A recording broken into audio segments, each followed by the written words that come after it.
She called me from her car, sitting in a parking lot, unable to remember how to get home. That was Dorothy, 67 years old, from Georgia, retired school teacher, sharp as a tack her whole life. She told me she had driven to that grocery store every single week for 11 years, and that afternoon, she just sat there, engine running, hands on the wheel, completely lost. She didn't call her daughter. She called me. And what she said through the tears, I still think about it. She said, "Dr. Jenkins, I think I'm disappearing." I'm Dr. Sarah Jenkins. I practice integrative medicine here in Austin, Texas, and I have spent over 18 years working specifically with patients over 60 who are fighting to protect their brain health. In that time, I have worked with more than 2,000 patients who came to me with exactly the kind of fear Dorothy had that day in the parking lot. And what I've learned, what I've had to learn the hard way alongside them, is that the brain doesn't fail all at once. It sends signals, long before the crisis, long before the diagnosis. Today I want to share 5 of those signals with you, 5 signs that your brain may already be under serious stress, and why catching them now, not next year, not after another episode, matters more than most doctors will tell you. Because here is what the research is starting to confirm. The window between something feels off and actual irreversible damage is narrower than we thought. A 2023 study out of the Alzheimer's Association found that measurable cognitive decline can begin up to 15 years before a diagnosis is ever made. 15 years of signals that most people explain away. I don't want you to explain these away. I want you to see them clearly. Here are the 5 signs your brain may be heading towards serious trouble and what each one is actually telling you. Number 1. You lose your train of thought mid-sentence, not occasionally. Not when you're exhausted, regularly. You're talking. You know exactly where you're going. And then, it's just gone, like a door closing. Patients describe it as a mental static. What's actually happening is a breakdown in what neuroscientists call working memory consolidation. Your hippocampus, the brain's short-term holding space, is struggling to keep information active long enough to use it. This isn't a senior moment. This is a functional signal, the practical thing to do. Start paying attention to when it happens. Is it worse after poor sleep? After a high-sugar meal? After long periods of sitting? Those patterns are data. Your brain is trying to tell you something specific. Number 2. Familiar words suddenly feel just out of reach. You know the word. You've used it 1,000 times. But it floats there, just beyond your fingertips. Tip of the tongue episodes, doctors call them. And while 1 or 2 here and there can be normal, an increase in frequency after 60 is worth taking seriously. What's happening underneath is a slowdown in the brain's lexical retrieval system, the network connecting meaning to language. When this network is inflamed or undernourished, the signal speed drops. Words get stuck. The practical step here is deceptively simple. Read out loud every single day, even 10 minutes. Activating both the visual and auditory language centers simultaneously helps rebuild those retrieval pathways. It sounds almost too easy, but the neuroscience behind it is solid. Number 3. You feel mentally exhausted after tasks that never used to tire you. Reading a few pages, following a conversation at dinner, filling out a form, things you used to do on autopilot, now leave you feeling like you ran a mental marathon. This is what I call cognitive fatigue overload, and it's one of the most underreported early warning signs I see in my practice. What's happening? When the brain's neurons are under chronic oxidative stress, they burn through energy reserves faster. Your brain is working twice as hard to do the same job. It's not weakness. It's not aging. It's your brain sending up a flare. The practical response: protect your mornings.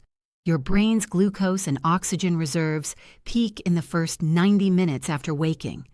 Use that window for your most demanding mental tasks and guard it from screens and stress. Number 4, your sleep has quietly changed, and you didn't even notice. This one catches people off guard. You might be sleeping the same number of hours, but waking up foggy. Or you're falling asleep fine, but waking at 3 a.m. with a racing mind. Or your dreams have become more vivid and exhausting. What people don't know is that deep sleep, specifically a stage called slow wave sleep, is when the brain runs its literal cleaning cycle. It flushes out a toxic protein called amyloid beta, the same protein that builds up in Alzheimer's disease. When your sleep architecture breaks down, that cleansing process stops working. Amyloid accumulates. This isn't a coincidence. It is a mechanism. The practical shift: stop eating within 3 hours of bedtime. Even a small metabolic demand late at night disrupts slow-wave sleep significantly. This single change has made a measurable difference for many of my patients. Number 5, you've become more emotionally reactive, and it feels unlike you. Shorter fuse, unexpected anxiety, feeling overwhelmed by situations that wouldn't have bothered you before, a flatness where there used to be joy. This is the sign that most people attribute entirely to stress or personality. And it breaks my heart because it's often the most actionable one of all. The prefrontal cortex, the part of your brain that regulates emotion, patience, and perspective, is exquisitely sensitive to inflammation. When brain inflammation rises, emotional regulation drops. It's not a character flaw. It is a biological process, and it responds to intervention. The practical move: take a hard look at what's inflaming your brain. Processed seed oils, refined sugar, chronic dehydration, and social isolation are the 4 biggest drivers I see in patients over 60. Removing even one of them consistently can shift your emotional baseline within weeks. Before I go any further, if you're watching this and you're thinking, that sounds like me, I want you to check the pinned comment below this video right now. I've left something there I think could genuinely help you. Don't scroll past it. Check it now and come right back. Now. After walking alongside thousands of patients through this journey, I want to share something I don't take lightly, because it came out of years of research, frustration, and a genuine search for something that actually addressed the mechanism, not just the symptoms. After seeing how many of my patients were doing everything right, eating well, exercising, sleeping, and still declining, I started looking deeper at what was happening at the cellular level, and I kept coming back to one thing: the brain's ability to produce and maintain its own internal energy and protection systems was being undermined, not by one cause, by a combination of nutrient depletion, chronic low-grade inflammation, and the breakdown of something called mitochondrial signaling in neural tissue. That search is what led me to learn about the brain song. I don't bring this up lightly, and I never mention it as something to buy. I'm sharing it the way I'd share a discovery with a friend, because I genuinely don't want you to leave this video without knowing it exists. It's formulated around the specific mechanisms I've spent years studying. My patients who've incorporated it into their daily routine have reported changes that aligned with exactly what we were hoping to see.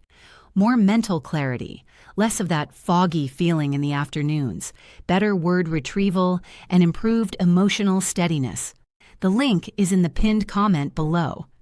Dorothy came back to my office about 4 months after that parking lot day. She walked in differently. She sat down and said, "I gave my granddaughter directions to the lake house last weekend from memory, and I didn't miss a single turn." She laughed. I may have teared up a little.